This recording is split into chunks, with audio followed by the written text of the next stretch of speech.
Bonjour à toutes et à tous, aujourd'hui nous allons voir dans InDesign comment faire une liste numérotée.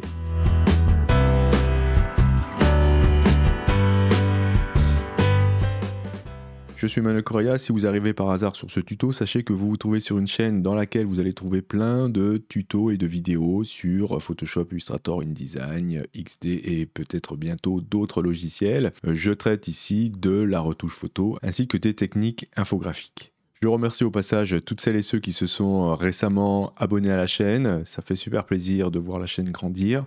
Et je remercie aussi chaleureusement toutes celles et ceux qui me soutiennent via mon Utip. La dernière fois, nous avions vu comment créer une liste à puces. J'avais utilisé ce document pour illustrer mes propos. Je vais poursuivre avec la création d'une liste numérotée. Alors si vous n'avez pas vu la vidéo sur les listes à puces, je vous invite à la regarder afin de pouvoir ensuite compléter vos connaissances avec celle-ci. Maintenant, j'aimerais mettre dans la colonne de droite des numéros dans cette liste et ensuite je vous montrerai en bas du document ici comment créer des listes numérotées à plusieurs niveaux. Pour pas embrouiller ceux qui arriveraient par hasard sur cette vidéo, je vais repartir de zéro pour ces paragraphes, c'est-à-dire que je vais les sélectionner et appliquer le style paragraphe standard. Et pour ceux qui n'utilisent pas ou qui ne connaissent pas encore l'intérêt des styles de paragraphes, je vous invite aussi à aller voir ces vidéos en question, car ici on va travailler beaucoup avec les styles. Alors pour créer des puces, vous avez plusieurs endroits dans InDesign, soit vous allez dans le menu texte et vous allez trouver ici liste à puces et numérotée. Voilà, vous pourrez appliquer des numéros aux paragraphes sélectionnés à partir d'ici.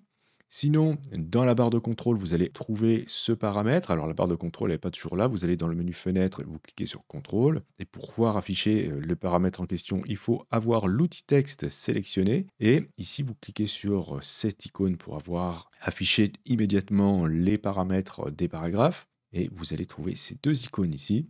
La première, c'est pour les puces. La deuxième, c'est pour les listes numérotées. Pensez à sélectionner vos paragraphes avant de cliquer sur les icônes. Et vous trouverez aussi ces icônes dans le panneau propriétés, voilà, au niveau de puces et numérotation, ici. Sinon, vous pouvez aller dans le menu du panneau paragraphe et choisir puces et numérotation.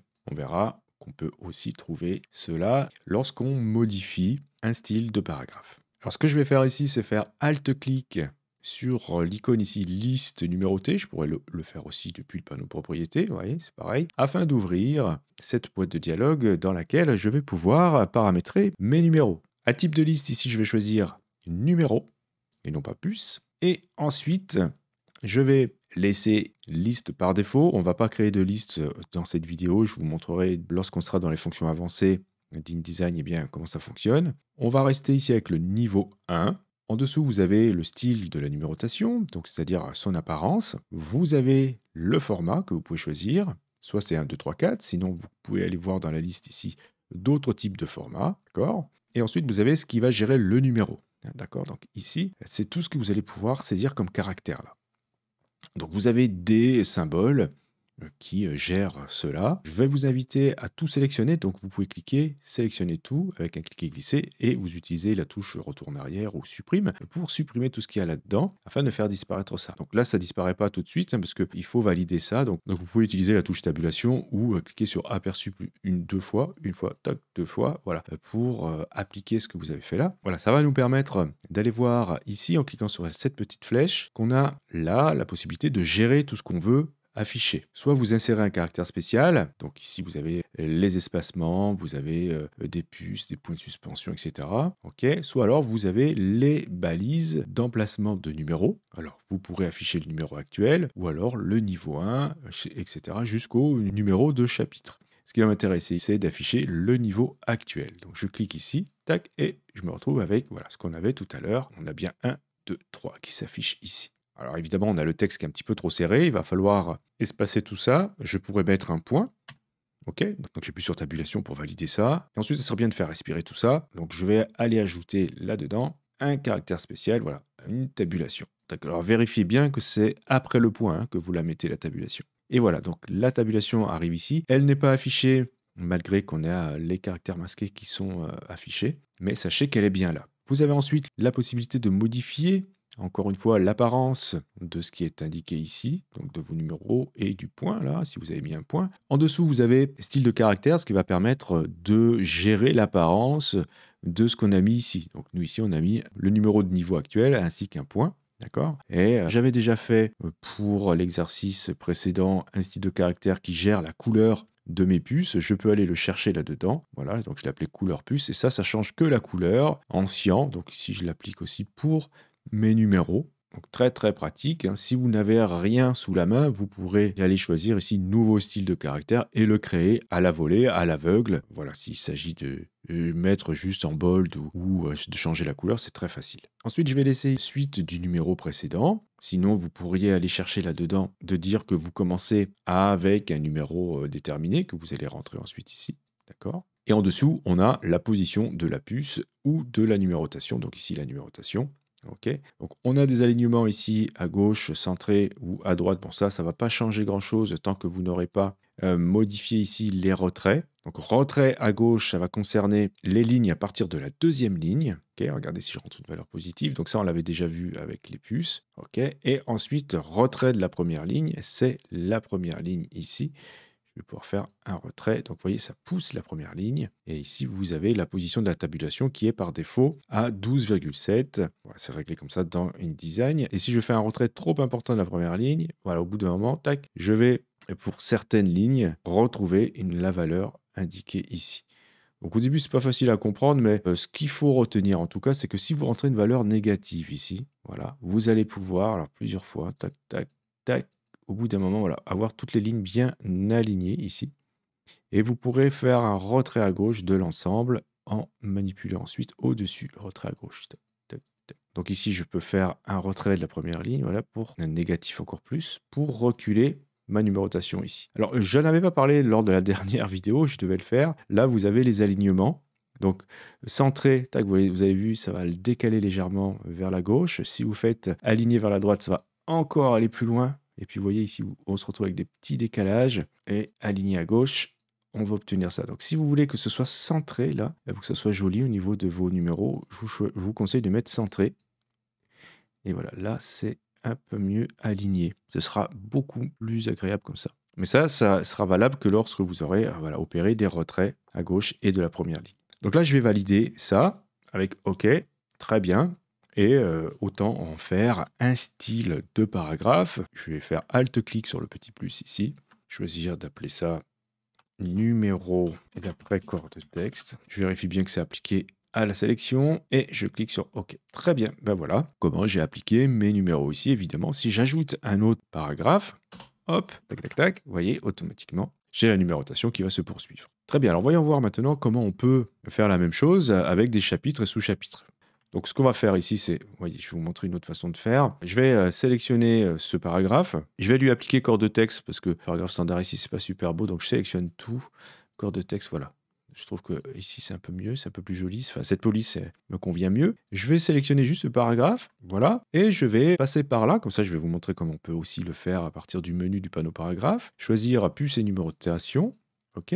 Choisir, ben voilà, on se retrouve dans le même boîte de dialogue. Je vais aller choisir numéro. Je vais laisser 1, 2, 3, 4, le format comme ça. Je vais aussi laisser le numéro actuel, du niveau actuel, suivi d'un point avec la tabulation en entier. Je vais mettre juste une fin de parenthèse pour vous montrer voilà, l'apparence que ça peut avoir. Voilà, donc ça me fait ça. OK. Et eh bien, je vais pas mettre de style de caractère ici. Je vais dire que c'est bien suite du numéro précédent. Ça, c'est bon. Je vais ensuite faire un retrait à gauche. Bon, j'ai pas de deuxième ligne ici, ben, c'est pas grave. Je vais faire comme ça. De 7 mm, pourquoi pas. Ou non, de 8. Et c'est tout. Je valide avec OK. Tac, c'est bon. Alors, je vais en faire bien sûr un style. Donc, Alt-clic sur le petit plus. Je vais dire que ça, c'est mes chapitres. Et je vérifie bien que appliquer le style à la sélection est coché et je valide. Donc là, ce paragraphe a bien le style de paragraphe chapitre. Je vais le mettre aussi donc à l'autre chapitre ici. Tac, à celui-ci.